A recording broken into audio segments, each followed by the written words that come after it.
So, gawin na natin yung project.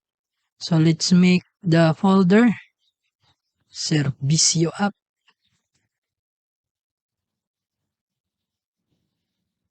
And then, punta tayo sa Servicio. Tapos, click natin tong address bar. Tapos, type cmd.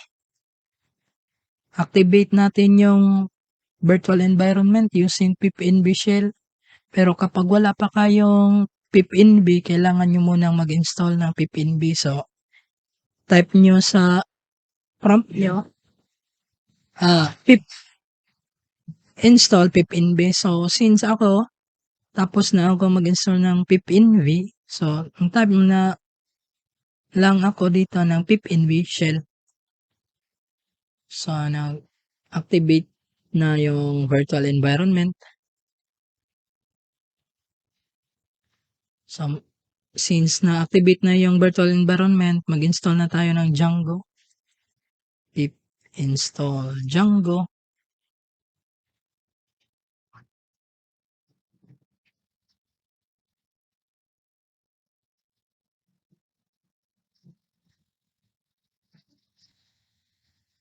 So, meron na tayong Django naka-install na sa ating virtual environment. So,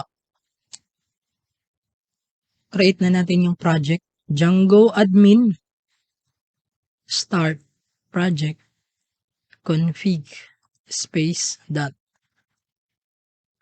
So, bakit config? So, config dahil dyan yung mga settings ng ating Django app. And then, next is yung app na so Python. Manage.py. Startup. And then, Servicio.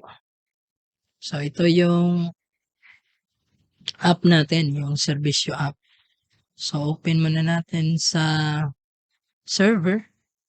Python manage.py. Run server.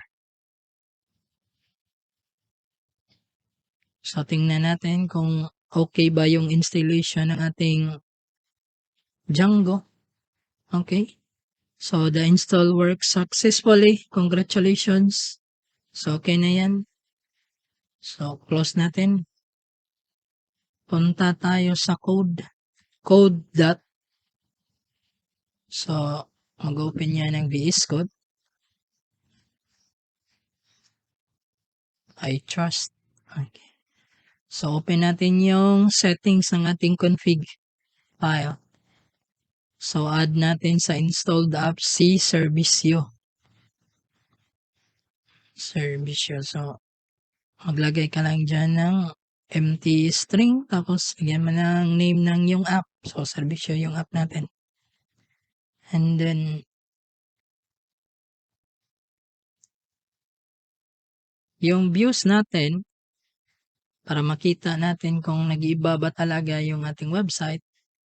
So, maglalagay tayo dito ng views. So, let's create a function, def, index, and then request. And then, let's type return HTTP response. Since hindi import natin yung HTTP response. And then, Servicio app. So, expect natin dito is lalabas yung Servicio app. Pero, before that, para gumana siya, kailangan muna natin siyang ilagay sa ating route, which is yung URLs.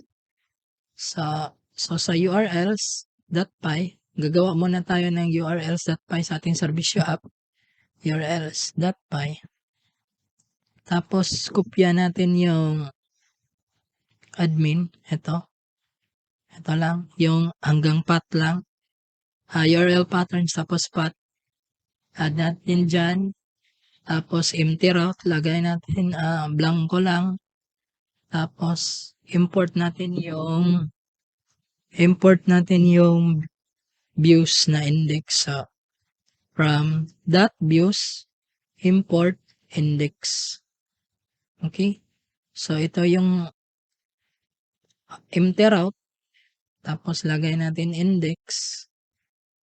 And then, let's name it home. So, yung name ng ating index, empty route or home route is home. So, tapos ilalagay natin siya dito. So, let's put include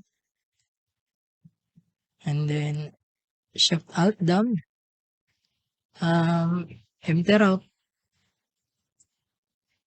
So, empty route is yung main or default root ng yung website. Let's say yung website mo is yoursite.com. So, once na pumunta yung mga tao sa website mo, yoursite.com, so ito yung lalabas yung empty route. So, kung ano yung views na nandyan, which is yung index, yung views natin, yun yung dapat lalabas. So, include natin dito siya.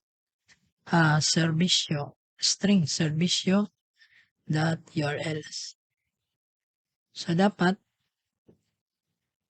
meron na tayong views na index. Tapos, yung URL natin, URL patterns. So, na-import tayo ng view sa, tapos yung index, we call it home. Tapos, in-add natin siya sa ating URLs, URL pattern. So, nakasave na siya. Okay. So, run muna natin yung server. Python manage.py run server. So, ang expectation natin dito is dapat yung lalabas is yung Servicio app. So, yan. So, success yung pag-set up natin ng ating Django app. So, sa next video is about sa models naman.